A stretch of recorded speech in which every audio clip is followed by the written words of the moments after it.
नमस्कार दोस्तों, VTS coaching कातर छोटी में आपका हार्दिक स्वागत है। दोस्तों आज हम नया टॉपिक स्टार्ट करने जा रहे हैं, राजस्थान की जियोग्राफी। और राजस्थान की जियोग्राफी में हम कौन सा टॉपिक पढ़ेंगे? राजस्थान का स्थिति और विस्तार के बारे में आज हम पढ़ेंगे। राजस्थान का स्थिति और विस्तार देखने से पहले हम राजस्थान की विश्व में स्थिति देखेंगे। विश्व में स्थिति के बाद हम किसकी स्थिति देखेंगे? एशिया के संदर्भ में राजस्थान की स्थिति देखेंगे। एशिया के संदर्भ में देखने के बाद हम राजस्थान की स्थिति देखेंगे भारत के संदर्भ में। और ये स्थिति देखने से पहले हम देखेंगे कि कौन से अक्षांशों के मध्य में राजस्थान बसा हुआ है और कौन से देशांतरों में स्थित है। इस अक्षांश और देशांतरों के आधार पर ही हमें स्थिति का पता चलता है। किसकी स्थिति का? राजस्थान की स्थिति का। और वो भी किसमें? विश्व में, भारत में और एशिया में राजस्थान की स्थिति का पता करेंगे। तो देखो, पहले देखो दोस्तों, पृथ्वी कैसी थी? गोल, अंडाकार, चपटी बोला जाता था। इसको दो भागों में बांटने वाली रेखा कौन सी है? 0 डिग्री। 0 डिग्री क्या करती है? पृथ्वी को दो भागों में, बराबर भागों में बांट दिया। ऊपर वाला भाग कौन सा होता है? उत्तरी गोलार्ध होता है। और नीचे वाला भाग कौन सा होता है? दक्षिणी गोलार्ध। ये भाग होता है, ये कौन सा गोलार्ध होता है? उत्तरी गोलार्ध। उत्तरी गोलार्ध, ठीक है। और नीचे वाला भाग कौन सा होता है? दक्षिणी गोलार्ध। दक्षिणी गोलार्ध होता है, दक्षिणी गोलार्ध। अब ये दो भागों में बट गई पृथ्वी। अब भारत देखते हैं। अब भारत कहाँ है? भारत इस गोलार्ध में स्थित है। भारत किस गोलार्ध में स्थित है? उत्तरी गोलार्ध में स्थित है। तो एक तो स्थिति पता लग गई विश्व में। विश्व में राजस्थान की स्थिति कैसी हुई? उत्तरी गोलार्ध में। कौन से गोलार्ध में स्थित है राजस्थान? उत्तरी गोलार्ध में स्थित है। अब देशांतरों की दृष्टि से देखें तो देशांतर भी क्या करता है? 0 डिग्री देशांतर है। ये 0 डिग्री देशांतर ये क्या करता है? समय का, विश्व में समय का निर्धारण भी करने का काम करता है। इसे बोला जाता है ग्रीनविच रेखा। अब भारत यहाँ कहाँ स्थित है देशांतर की दृष्टि से? तो पूर्वी देशांतर में स्थित है। तो विश्व में देशांतर की दृष्टि से देखें तो कौन से देशांतर में स्थित है राजस्थान? पूर्वी देशांतर में स्थित है। कौन से देशांतर में? पूर्वी देशांतर में स्थित है। तो अब आपसे पूछ लिया जाए कि राजस्थान की विश्व में स्थिति क्या पूछी जाए? राजस्थान की क्वेश्चन आ जाए, राजस्थान की विश्व में स्थिति क्या है? तो आप क्या आंसर दोगे? स्थिति। तो आपको आंसर देना है उत्तर, और बाद में ये क्या आया? पूर्वी। तो उत्तर पूर्वी देशांतर। उत्तर पूर्वी देशांतर क्या आंसर हो गया? उत्तर पूर्वी देशांतर। अब बात करते हैं हम भारत में राजस्थान की स्थिति की, या एशिया में भी पूछा जा सकता है। तो एशिया में बात करें, एशिया में राजस्थान की स्थिति कैसी है? तो एशिया में राजस्थान की स्थिति की बात करें तो एशिया में भारत की स्थिति देखते हैं। एशिया में भारत कहाँ है? दक्षिण पश्चिम में है। तो राजस्थान भी ऑलरेडी कहाँ होगा? दक्षिण पश्चिम में स्थित है। दक्षिण पश्चिम में स्थित है। एशिया के संदर्भ में राजस्थान कहाँ स्थित है? दक्षिण पश्चिम में। बात करते हैं, यही स्थिति पूछी जाए कि भारत में इसकी स्थिति क्या है? भारत में राजस्थान की स्थिति कैसी है? राजस्थान की स्थिति किस प्रकार से है आपसे पूछा जाए तो आपको आंसर देना है उत्तर पश्चिमी गोलार्ध में स्थित है। भारत के किस गोलार्ध में स्थित है? उत्तर पश्चिम में स्थित है। गोलार्ध नाम नहीं आएगा। गोलार्ध नाम तो आएगा विश्व की स्थिति पूछेगा तब। तो भारत के किस में है? उत्तर पश्चिम में स्थित है। कौन? राजस्थान। अब हमने 3 स्थिति देख ली। कैसे स्थिति देखी? विश्व में स्थिति कैसी है? उत्तर पूर्वी गोलार्ध में स्थित है, या उत्तर पूर्वी देशांतर में कैसी स्थिति है? विश्व में स्थिति है। बात करते हैं एशिया के संदर्भ में तो दक्षिण पश्चिम में राजस्थान स्थित है। बात करते हैं भारत के संदर्भ में राजस्थान किस प्रकार है? तो उत्तर पश्चिम में स्थित है। ये तीनों बातें आपको नोट करनी है। अब इससे क्वेश्चन किस प्रकार से आएगा? इससे डायरेक्ट क्वेश्चन भी पूछ सकता है, ये मैंने क्वेश्चन लिखा है, इस प्रकार से भी क्वेश्चन पूछ सकता है। ज्यादा हार्ड बनाएगा तो क्वेश्चन क्या आएगा? निम्नलिखित में से राजस्थान की स्थिति के बारे में कौन सा कथन गलत है, या कौन सा ऑप्शन इसमें गलत है, ये पूछेगा। तो उस टाइम आपको ये तीनों स्थिति पता होनी चाहिए, और एक स्थिति आपको अलग देगा। विश्व में पूछे तो उत्तर पूर्व में है, एशिया में पूछे तो दक्षिण पश्चिम में है, और भारत में पूछे तो भारत में राजस्थान कहाँ है? उत्तर पश्चिम में स्थित है। ये तो है हमारी राजस्थान की स्थिति के बारे में कि राजस्थान की स्थिति किस प्रकार से है। अब बात करेंगे हम इसके अक्षांशों की, इसके देशांतरों की। तो बात करते हैं कि राजस्थान का अक्षांश, किन अक्षांशों के मध्य ये राजस्थान स्थित है। तो राजस्थान नीचे नीचे देखो, यहाँ कौन सा गांव पड़ता है, बोरकुंड गांव पड़ता है। कौन सा गांव पड़ता है, बोरकुंड। और ये कहां पड़ता है, बांसवाड़ा में पड़ता है। कहां पड़ता है, बांसवाड़ा में। यहां से अक्षांश स्टार्ट होता है। तो यहां कौन सा अक्षांश है, 23 डिग्री 3 मिनट से। अब यहां उत्तरी और दक्षिणी का हमें ध्यान रखना है। तो ये कैसा अक्षांश है, उत्तरी अक्षांश। 23 डिग्री 3 मिनट से 30 डिग्री 12 मिनट 30 डिग्री 12 मिनट अक्षांश के मध्य, उत्तरी अक्षांश के मध्य में क्या है, स्थित है। हम क्या देख रहे हैं, अभी राजस्थान की अक्षांशीय स्थिति देख रहे हैं। तो राजस्थान का अक्षांश कितना है, यहां लिख रहा हूं मैं, राजस्थान का अक्षांश, राजस्थान का अक्षांश। अब राजस्थान का अक्षांश कितना है, 23 डिग्री 3 मिनट से 30 डिग्री 12 मिनट उत्तरी अक्षांश है। यहां नाम बटा होगा उत्तरी अक्षांश। ये जरूर बात आपको ध्यान में रखनी है कि उत्तरी अक्षांश कहां मंडा हुआ है। तो किस अक्षांश के मध्य है, 23 डिग्री 3 मिनट से 30 डिग्री 12 मिनट उत्तरी अक्षांश। यहां दक्षिणी, पूर्वी या पश्चिमी देशांतर आपको लगा हुआ मिलेगा। सेम ऑप्शन देंगे, उसमें उत्तर व दक्षिण, पूर्व व पश्चिमी देशांतर या अक्षांशों का ध्यान रखना है। क्या लिखा हुआ मिलेगा, उत्तरी अक्षांश लिखा हुआ मिलेगा। अब ये 23 डिग्री यहां कौन सा स्थान है राजस्थान का, तो आपसे पूछा जाए तो बोरकुंड स्थान है। बोरकुंड, कुंड कहां पड़ता है, बांसवाड़ा में पड़ता है। कहां पड़ता है, बांसवाड़ा में पड़ता है। अब इसको याद करने का तरीका, कुंड कहां बनाते हैं हम, जमीन के अंदर बनाते हैं। तो नीचे नीचे राजस्थान का कौन सा स्थान है, बोरकुंड स्थान है। और कहां पड़ता है, बांसवाड़ा में पड़ता है। ऊपर बात करें तो कौन सा गांव है, कोणा गांव। कोणा गांव कहां का है, कोणा गांव गंगानगर का है। ऊपरी ऊपर जिला कौन सा है, गंगानगर। राजस्थान का ऊपरी ऊपर जिला कौन सा है, गंगानगर। यहां ये देखो, ये स्थिति देखो किस प्रकार से बना हुआ है। ये राजस्थान इस प्रकार कोण से बना हुआ है ना, तो इसका नाम क्या हो गया, कोणा गांव गंगानगर। ये है हमारे अक्षांशीय स्थिति। अब इसमें से एक और क्वेश्चन पूछा जाता है कि राजस्थान के अक्षांशों का अंतर कितना है। राजस्थान का अक्षांशीय अंतर, राजस्थान का अक्षांशों का अंतर, अक्षांशों का अंतर कितना है, ये कई बार क्वेश्चन पूछा जाता है। तो राजस्थान का अक्षांशीय अंतर है 7 डिग्री 9 मिनट। 30 डिग्री 12 मिनट से 23 डिग्री 3 मिनट घटा दोगे तो क्या आएगा, अक्षांशीय अंतर निकल के आ जाएगा। तो अक्षांशों का अंतर कितना है, तो 7 डिग्री 9 मिनट। अब कई बार क्वेश्चन पूछा जाता है कि राजस्थान के बिल्कुल मध्य से गुजरने वाला अक्षांश कौन सा है। तो राजस्थान के बिल्कुल मध्य से गुजरने वाला अक्षांश, मध्य से गुजरने वाला अक्षांश, आपसे पूछा जाए कि राजस्थान के मध्य से गुजरने वाला अक्षांश कौन सा है, तो 27 डिग्री अक्षांश, उत्तरी अक्षांश। ये भी याद रखना, उत्तरी या दक्षिणी। तो कौन सा अक्षांश है, 27 डिग्री उत्तरी अक्षांश। कौन सा है, उत्तरी अक्षांश। क्योंकि राजस्थान पूरा का पूरा कौन से अक्षांश में स्थित है, उत्तरी अक्षांश में स्थित है। हमने पढ़ा था ना कि भारत किस गोलार्ध में स्थित है, तो उत्तरी गोलार्ध में स्थित है। तो सारे जो अक्षांश आएंगे वो किस अक्षांश में आएंगे, उत्तरी अक्षांश में ही आएंगे। ठीक है। अब बात कर लेते हैं हम देशांतरों की। ये तो किसकी बात हो गई, राजस्थान के अक्षांशों की बात हुई है अभी। अब बात करेंगे हम राजस्थान का देशांतर। इससे पहले हम बात करते हैं, एक महत्वपूर्ण रेखा गुजरती है, उसे बोला जाता है कर्क रेखा। कर्क रेखा, कर्क रेखा। और ये कर्क रेखा राजस्थान के कितने राज्यों से होकर, जिलों से होकर गुजरती है, तो ये राजस्थान के 2 जिलों से होकर गुजरती है। कौन कौन से, एक तो डूंगरपुर और एक बांसवाड़ा। डूंगरपुर व बांसवाड़ा, बांसवाड़ा। डूंगरपुर के ये छूते हुए गुजरती है और बांसवाड़ा के ये बिल्कुल मध्य से गुजरती है। टोटल इसकी राजस्थान में लंबाई पूछे तो राजस्थान में इसकी लंबाई है 26 किलोमीटर। कितने किलोमीटर है, 26 किलोमीटर। और इसके बाद में बात करते हैं कि इसकी लंबाई हो गई 26 किलोमीटर, ये डूंगरपुर को छूते हुए जाती है और ये बांसवाड़ा के बिल्कुल मध्य से जाती है।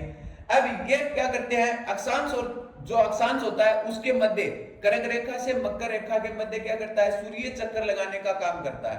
तो यहां से 2 क्वेश्चन और पुटअप किए जा सकते हैं। वो क्वेश्चन किस प्रकार से हो सकते हैं? वो क्वेश्चन होते हैं कि राजस्थान में सूर्य की सबसे सीधी किरण कहां पड़ेगी? सीधी किरण कहां पड़ेगी? किरण कहां पड़ेगी? ये क्वेश्चन आपसे कई बार पूछा जाएगा। पड़ेगी तो कहां पड़ेगी? आप बताओ। सूर्य कर्क रेखा से मकर रेखा के मध्य चमकता है, तो सूर्य कर्क रेखा से ऊपर नहीं आएगा, वापस क्या चला जाएगा? नीचे चला जाएगा। तो कर्क रेखा से मकर रेखा के मध्य चमकता है सूर्य, तो सूर्य की सबसे सीधी किरण कहां पड़ेगी? आप बताओ। बांसवाड़ा में पड़ेगी ना, बोरकुंड स्थान बांसवाड़ा में। आपसे जिला पूछा जाए तो कौन सा हो जाएगा? बांसवाड़ा। और आपसे यह पूछा जाए कि सूर्य की सबसे तिरछी किरण कहां पड़ेगी, यही क्वेश्चन आ जाएगा। और क्या पूछ लिया जाएगा? तिरछी किरण। क्या पूछ लिया जाएगा? तिरछी किरण कहां पड़ेगी? तो तिरछी किरण कहां पड़ेगी? अब आप आंसर बताओ। अब ऊपर उत्तरी जिला कौन सा है? गंगानगर। तो यहां कौन सी पड़ेगी? सूर्य की सबसे तिरछी किरण पड़ेगी कहां? गंगानगर में क्या पड़ेगी? सूर्य की सबसे तिरछी किरण पड़ेगी। अब क्वेश्चन पहले तो यही क्वेश्चन दिया जाता था, इसके अलावा कोई क्वेश्चन नहीं दिया जाता था, डायरेक्ट पूछ लिया जाता था। अब आजकल पैटर्न चेंज कर दिया है। पैटर्न चेंज करके क्या कर दिया? अब ये जिले दिए ही नहीं जाते हैं। अब पूछा जाएगा निम्नलिखित में से सूर्य की सबसे तिरछी किरण कहां पड़ेगी या सूर्य की सबसे सीधी किरण कहां पड़ेगी, और उसमें आपको कौन से जिले उठाएगा? बीच में से जिले उठाएगा। जैसे यहां से उठा लिया चूरू, फिर उठा लिया अजमेर, इसके बाद में यहां से उठा लिया कोटा, और यहां से उठा लिया उदयपुर। अब आपसे पूछेगा कि सूर्य की सबसे सीधी किरण कहां पड़ती है। अब आपको देखना होगा, जैसे जैसे आपको ये पूरा मैप याद होना चाहिए कि कौन सा जिला कहां लगता है, कहां उसकी सीमा है, कौन कौन से राज्यों के साथ सीमा बनाता है। ये चीज आपको याद होंगी तब आप कर पाओगे।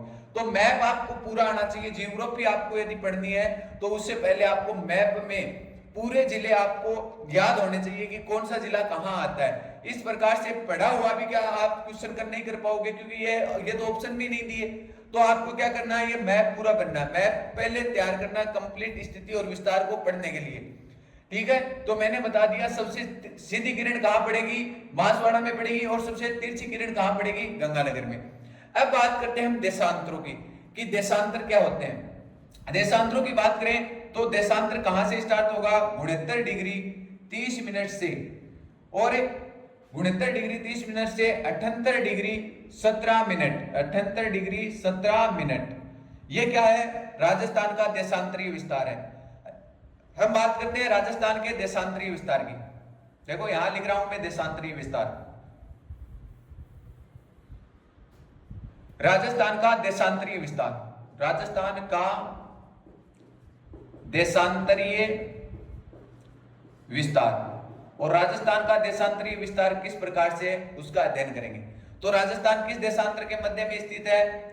69 डिग्री 30 मिनट से 78 डिग्री 17 मिनट। ये याद रखना है कि कौन सा देशांतर है? पूर्वी देशांतर। ये जरूर याद रखना है कि पेपर में ऑप्शन में आएगा ना तो ये पूरा आएगा। यह अगला नाम क्या होगा? चेंज होगा। यहां क्या दे देगा? उत्तरी देशांतर, दक्षिणी देशांतर, पश्चिमी देशांतर, पूर्वी देशांतर। अब आपको बताना होगा कि कौन से देशांतर में स्थित है। तो आपको इस बात का जरूर ध्यान देना है कि राजस्थान भारत के किस देशांतर में स्थित है? पूर्वी देशांतर में। विश्व के भी किस देशांतर में स्थित था? पूर्वी देशांतर में स्थित था। तो आपको इस बात का ध्यान रखना है, ये 69 डिग्री 30 मिनट से 78 डिग्री 17 मिनट पूर्वी देशांतर के मध्य में स्थित है राजस्थान। अब हम देखते हैं कि यहाँ कौन सा गांव पड़ता है। जैसे हमने अक्षांश में देखा था उसी प्रकार हम देशांतर में भी देखते हैं कि यहाँ कौन से गांव स्थित है। तो पाकिस्तान के साथ हम हमेशा कैसे रहते हैं? कट्टर रहते हैं ना। तो यहाँ कौन सा गांव हो जाएगा? कटरा गांव। कटरा गांव। और कटरा गांव कहाँ का है? जैसलमेर का। यहाँ कौन सा जिला लगता है? जैसलमेर। कटरा गांव जैसलमेर ये कहाँ है? बिल्कुल पश्चिम में स्थित है। अब बात करते हैं 78 डिग्री 17 मिनट। यहां राजखेड़ा तहसील सिलाना गांव। कौन सा गांव पड़ता है? सिलाना गांव व राजखेड़ा तहसील। राजाखेड़ा तहसील। और ये कहां की पड़ती है? धौलपुर की पड़ती है। धौलपुर। ये क्या है, ये राजस्थान के पूर्व में स्थित है। ठीक है, पूर्व में कौन सा जिला, यहाँ कौन सा जिला हो गया, देखो यहाँ कौन सा जिला हो गया, धौलपुर। आज से पूछा जाए कि राजस्थान का पूर्वी जिला कौन सा है, तो धौलपुर। आपसे पूछा जाए पश्चिमी जिला कौन सा है, तो जैसलमेर। यहाँ कौन सा जिला पड़ता है, जैसलमेर। अब जैसलमेर और धौलपुर हो गया। अब हमने क्या देखा, जैसे अक्षांशों का भी अंतर देखा, उसी प्रकार हम किसका अंतर देखेंगे, देशांतरों का भी अंतर देखेंगे कि राजस्थान में देशांतरों का अंतर कितना है। देशांतरीय अंतर, देशांतरों का अंतर। अब राजस्थान में देशांतरों का अंतर कितना है, तो देखो 69 डिग्री 30 मिनट से 78 डिग्री 17 मिनट घटाओगे तो 8 डिग्री और 47 मिनट का क्या आ जाएगा, अंतर आ जाएगा। लगभग कितने डिग्री का अंतर हो गया, लगभग 9 डिग्री का अंतर हो गया। लगभग हम क्या लिख सकते हैं, 9 डिग्री लिख सकते हैं। अब देशांतर काम क्या करते हैं, तो देशांतरों का काम होता है समय का निर्धारण करने का काम। क्या कौन करते हैं, ये देशांतर करते हैं। समय का निर्धारण करने का काम कौन करते हैं, देशांतर करते हैं। अब ये समय का निर्धारण करते हैं तो इसका मतलब सूर्य उदय के बारे में हम चर्चा करने वाले हैं। इसका प्रसंग आपको पता लग गया होगा। देशांतर से हम क्या अध्ययन करेंगे कि यहां से यहां के समय में क्या अंतर है। समय का अंतर रहता ना, धौलपुर में सूर्य उदय पहले होगा, यहां बाद में होगा। ये समय का डिफरेंस कौन पैदा करता है, ये देशांतर पैदा करते हैं। 1 डिग्री देशांतर को पार करने में, सूर्य को 1 डिग्री देशांतर पार करने में कितने मिनट का समय लगता है, 4 मिनट का समय लगता है। अब बताओ, आपसे पूछ लिया जाए कि राजस्थान का पूर्व से पश्चिम में समय का अंतर कितना है। जैसे यहाँ 7 बजे सूर्य उदय होता है तो यहाँ कितने बजे सूर्य उदय होगा, तो देखो कुल कितना अक्षांशों का अंतर कितना है, 9 डिग्री अक्षांशों का अंतर है। अब बात करते हैं 1 डिग्री को पार करने में कितने मिनट का समय लग रहा है, 4 मिनट का समय लग रहा है। तो 9 देशांतरों को पार करने में लगभग कितने मिनट का समय लगेगा, तो 9 चौक 36।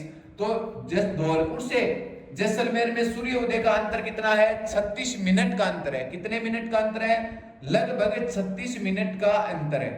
लगभग कितने मिनट का अंतर हो गया, 36 मिनट का अंतर हो गया।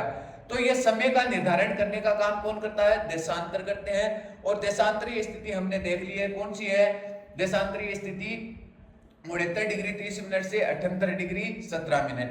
अब क्वेश्चन क्या पूछा जाता है, अब ये क्वेश्चन पूछा जाता है राजस्थान में सबसे पहले सूर्योदय कहाँ होगा। राजस्थान में, मैं यहां लिख रहा हूं, राजस्थान में सबसे पहले सूर्य उदय व अस्त, जहां सबसे पहले उदय होगा वहीं क्या होगा, सबसे पहले अस्त भी होगा। कई बच्चे ये गलती कर देते हैं, सबसे पहले सूर्योदय कहाँ हो गया, धौलपुर में, तो सबसे बाद में अस्त कहाँ होगा कर देते हैं। सबसे पहले अस्त भी कहाँ होगा, जैसलमेर में। अरे सबसे पहले जहां उदय होगा वहीं क्या होगा, अस्त होगा। तो सबसे पहले सूर्य उदय भी कहाँ होता है, धौलपुर में, और अस्त भी कहाँ होगा, धौलपुर में। कहाँ होगा, धौलपुर में। और सबसे बाद में सूर्य उदय कहाँ होगा, तो यहाँ सबसे बाद में तो क्या होगा, उदय होगा, और सबसे बाद में ही सूर्य क्या होगा, अस्त होगा। सबसे बाद में ही अस्त होगा, अस्त। ठीक है, पूछा जाए सूर्य का सबसे बाद में उदय व अस्त कहाँ होता है, तो जैसलमेर में होता है। ये चीजें समझ में आई। आगे हम बात करने वाले हैं इसके कौन कौन से स्थिति कैसी है राजस्थान की। पहले स्थिति की बात करेंगे, कुल कितने क्षेत्रफल पे राजस्थान फैला हुआ है, और उसके बाद में हम बात करेंगे कि राजस्थान के कौन कौन से राज्य लगे हुए हैं। पहले एक बार हम इसका फिर से रिवीजन कर लेते हैं, फिर आगे और चर्चा करने वाले हैं। देखो हमने क्या पढ़ा, राजस्थान की स्थिति के बारे में पढ़ा। राजस्थान की स्थिति हमने कितने संदर्भ में देखी, 3 संदर्भ में देखी। एक तो विश्व के संदर्भ में, एक हमने देखी एशिया के संदर्भ में, और एक इसके संदर्भ में देखी हमने भारत के संदर्भ में। तीनों क्वेश्चन मैंने बता दिया। विश्व के संदर्भ में कौन से गोलार्ध में स्थित है, उत्तर पूर्वी गोलार्ध, उत्तर पूर्व में स्थित है। एशिया के संदर्भ में मैंने बता दिया, एशिया के संदर्भ में राजस्थान कैसा है, दक्षिण पश्चिम में स्थित है। और बता दूं भारत के संदर्भ में कहां है, तो भारत के संदर्भ में उत्तर पश्चिम में स्थित है, कौन, राजस्थान। अब राजस्थान की आकृति की ओर बात कर लेते हैं। राजस्थान की आकृति कैसी है, तो विषम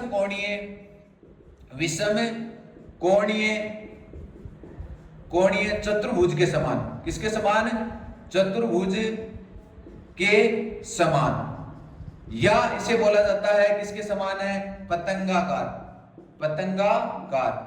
राजस्थान की आकृति कैसी है, विषम कोणीय या इस प्रकार से होती है ना पतंग की आकृति, तो ये राजस्थान की आकृति है विषम कोणीय, चतुर्भुज के समान या पतंगाकार के समान।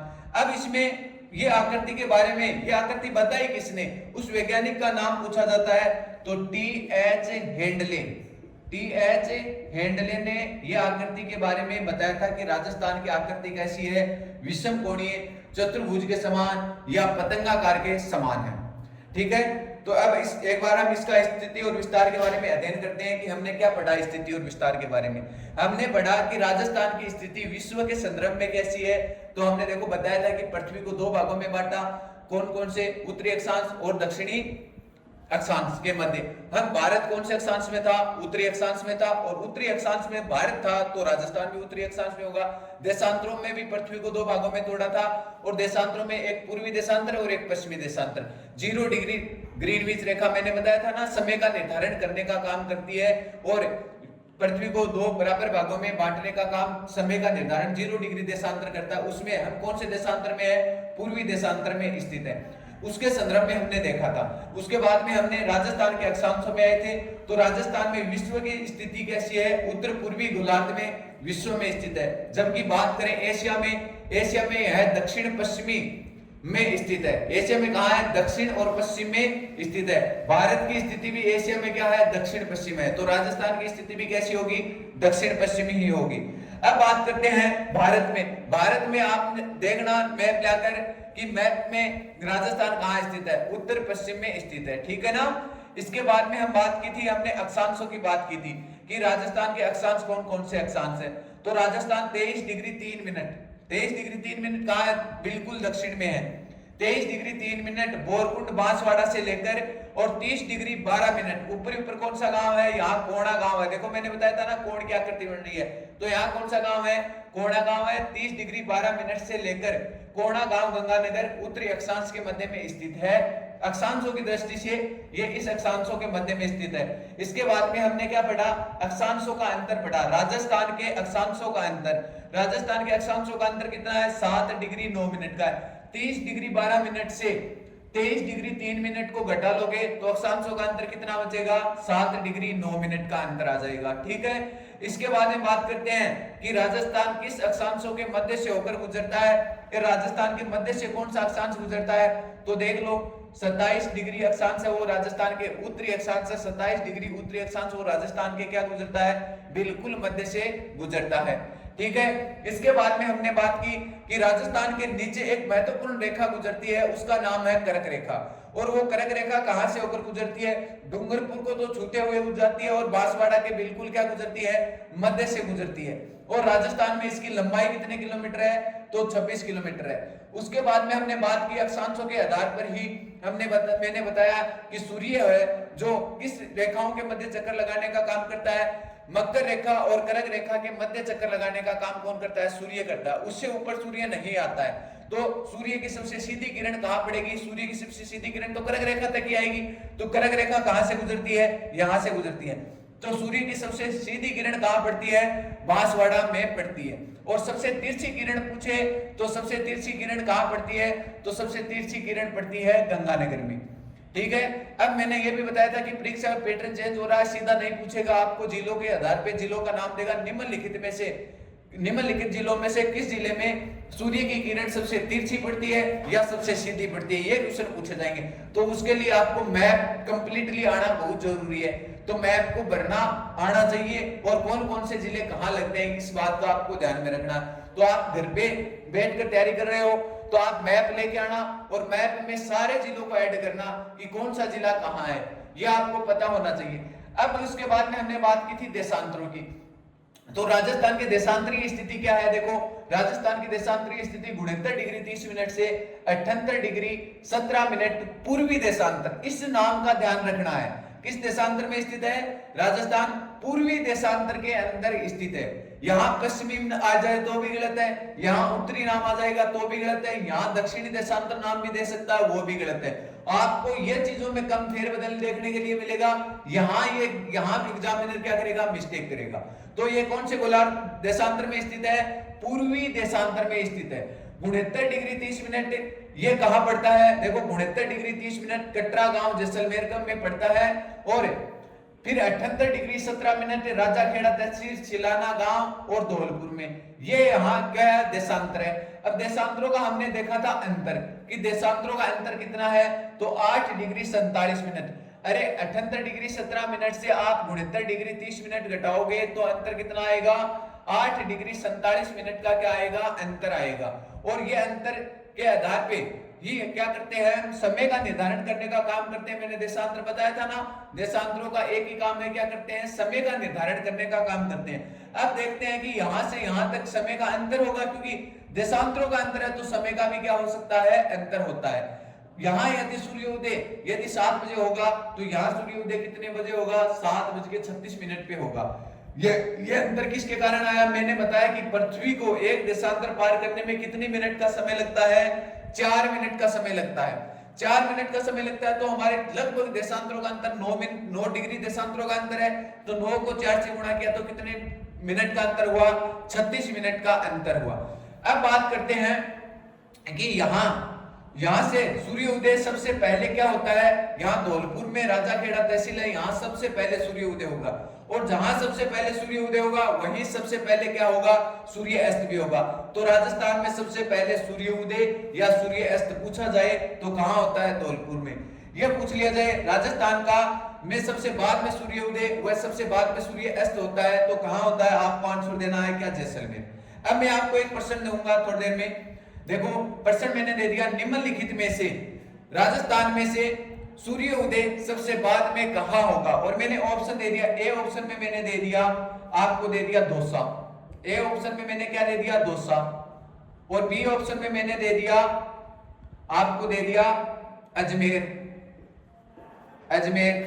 सी ऑप्शन में मैंने दे दिया उदयपुर। और डी ऑप्शन में मैंने दे दिया बाड़मेर। अब आप क्या करोगे? दिक्कत हो गई है। तो दिक्कत ये हो गई, मैं क्या पूछ रहा हूं? सबसे बाद में सूर्य उदय कहां होता है? अब सबसे बाद में सूर्य उदय तो मैंने बताया जैसलमेर। अब आप कहोगे सर पढ़ाए में से नहीं है, तो पढ़ाए में से तब होगा, पढ़ाया तो मैंने सही है कि इधर से क्या होगा? सबसे पहले सूर्य उदय होगा और लास्ट में क्या होगा? सबसे बाद में सूर्य उदय होगा। तो देखो दौसा कहां पड़ता है? दौसा जयपुर के पास है, लगा हुआ है, यहां से यहां पड़ता है दौसा। इसके बाद में अजमेर को राजस्थान का हृदय बोला जाता है और ये यहां पड़ता है। और उदयपुर कहां पड़ता है? उदयपुर लगभग यहां पड़ता है। और बाड़मेर कहां पड़ता है? बाड़मेर पड़ता है यहां, पाकिस्तान के बॉर्डर के भी लगा हुआ है बाड़मेर। और बाड़मेर ही एक दो, बाड़मेर और गंगानगर ऐसे जिले हैं जो अंतरराष्ट्रीय और अंतरराज्य दोनों सीमा बनाने का काम करते हैं। वो आगे स्थिति और विस्तार में यही हम पढ़ेंगे। तो यहाँ अब बताओ, अब तो बता सकते हो यहाँ कौन सा जिला है? दौसा है। यहाँ कौन सा है? अजमेर है। और यहाँ उदयपुर है, यहाँ बाड़मेर है। अब कौन सा जिला? यदि आपको मैप का पता होता तो आप इस को आंसर को आराम से कर सकते थे। अब आप बता सकते हो कि सर यहाँ सबसे बाद में होगा सूर्योदय, और मैं क्या पूछ रहा हूँ? सबसे बाद में सूर्योदय, तो इसका आंसर क्या हो जाएगा? बाड़मेर हो जाएगा। तो इस प्रकार से आपको मैप का भी क्या करना है? बिल्कुल अध्ययन करना है। अब राजस्थान की हम देखते हैं स्थिति कैसी है। स्थिति की आकृति के बारे में बात की थी कि हमने राजस्थान की आकृति कैसी है। तो राजस्थान की आकृति कैसी है? विषम कोणीय चतुर्भुज के समान है। विषम कोणीय चतुर्भुज के समान या पतंगाकार के समान की क्या है? राजस्थान की स्थिति है। अब राजस्थान की स्थिति के बारे में हमने पढ़ लिया। यह आकृति दी किसने? टी.एच. हेंडले ने दी थी। तो आज की कक्षा में हमने क्या अध्ययन किया? राजस्थान के अक्षांश और देशांतर का अध्ययन किया। कल हम बात करेंगे कि राजस्थान की अंतरराष्ट्रीय सीमा पर कौन से राज्य लगे हुए हैं और अंतरराज्यीय सीमा पर कौन से राज्य लगे हुए हैं, राजस्थान की कुल स्थलीय सीमा की लंबाई कितनी है, और उसमें आपको पूरा मैप याद हो जाएगा। अगली क्लास में आपको क्या हो जाएगा? पूरा मैप में यहाँ याद करवा दूंगा, बोल बोल कर एक एक जिले को याद करवाऊंगा। क्योंकि पहले हम पढ़ेंगे अंतरराष्ट्रीय सीमा पर लगे हुए जिले, फिर पढ़ेंगे हम अंतरराज्यीय सीमा पर लगे हुए जिले, और उनके बाद में पढ़ेंगे हम जो किसी के भी साथ सीमा नहीं बनाते, ना तो अंतरराष्ट्रीय सीमा बनाते हैं और ना ही अंतरराज्यीय सीमा बनाते हैं। उसके बारे में हम कल की क्लास में अध्ययन करेंगे। तो आज के लिए इतना ही। धन्यवाद दोस्तों।